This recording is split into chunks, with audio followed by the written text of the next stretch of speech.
All right, welcome back to the deep dive. Today we're talking about making money as a content creator.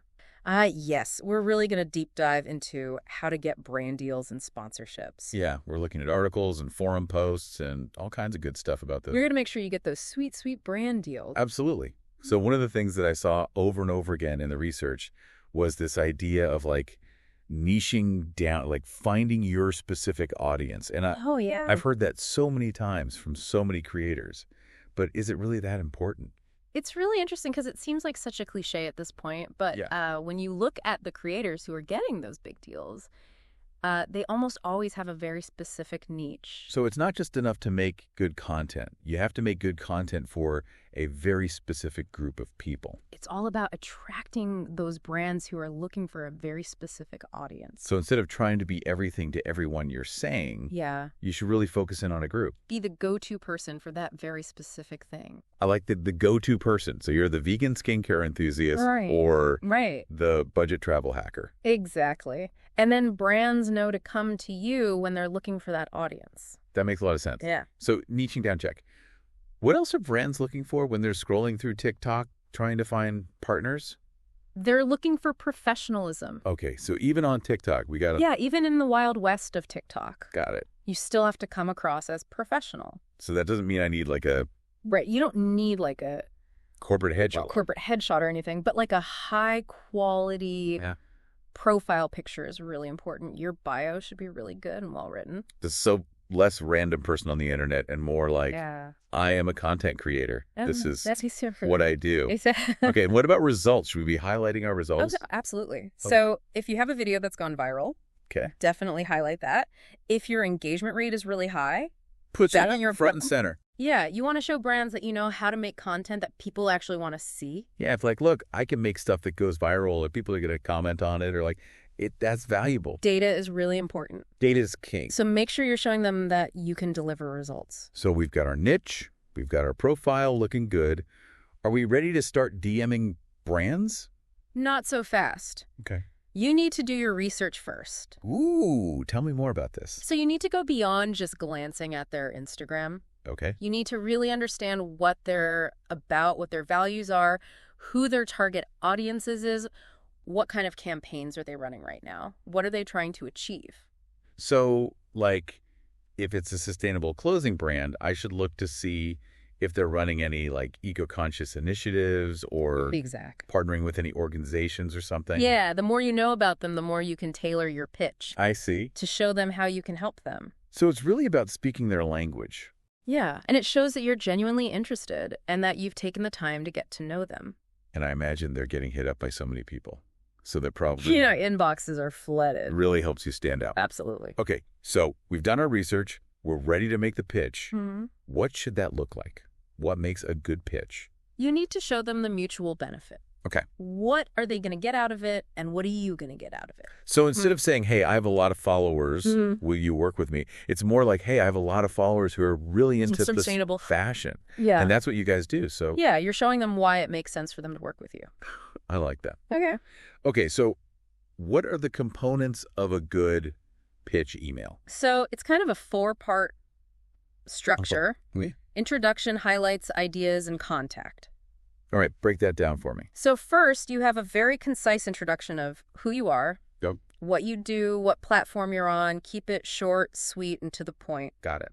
Then you highlight all your relevant achievements. Okay. So have you worked with other brands before? Yeah. Do you have a really high engagement rate? Was there a particular video that performed really well? It's kind of like, look how awesome I am, but here are the numbers to prove it.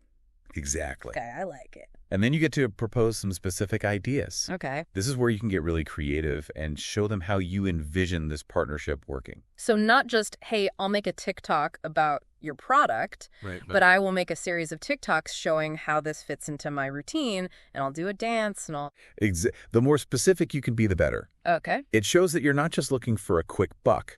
You're actually thinking about how to make this a successful partnership. And then finally, just wrap it up with all of our contact info, make it really easy for them to say yes. Exactly. Email address, links to your social media profiles, all that good stuff. This is awesome. I'm already feeling more confident about crafting a good pitch email.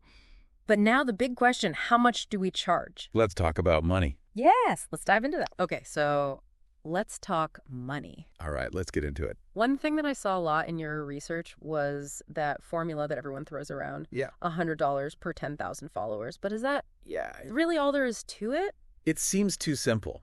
Right. Like, it can't be that easy. It's a good starting point, Okay. but it's just a starting point. So what else should we be considering when we're figuring out our rates? Engagement is super important. Oh, yeah, engagement's huge.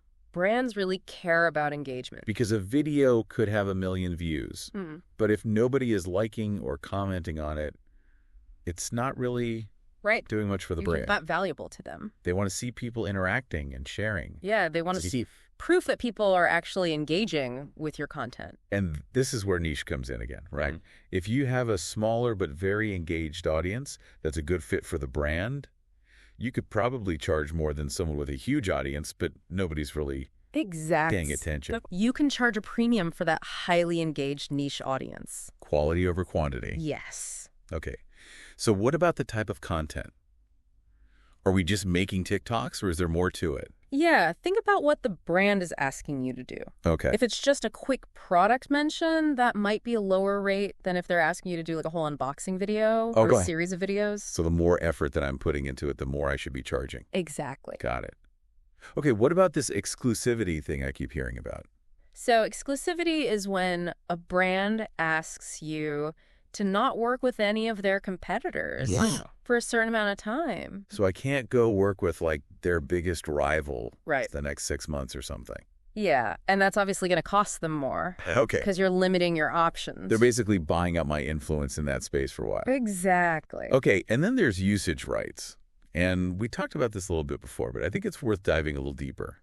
So can you give me some examples of how usage rights apply to TikTok content? Yeah, so let's say a brand wants to use your TikTok video in a paid advertising campaign. Okay. That's going to cost them more than if they just want to repost it on their own social media. So if they just want to like share it to their story, that's one thing. But if they want to take that and put it on a billboard or a commercial, then you need to be a whole negotiating a different rate. Got it. Because it's my content. I own it. Yeah, you have the copyright. I get to say how it's used. Exactly. This is really interesting. I feel like there's a whole business side to TikTok that I never really... Yeah, there's a lot more to it than just making videos. Okay, so let's say a brand comes back with an offer and it's a little low. Okay.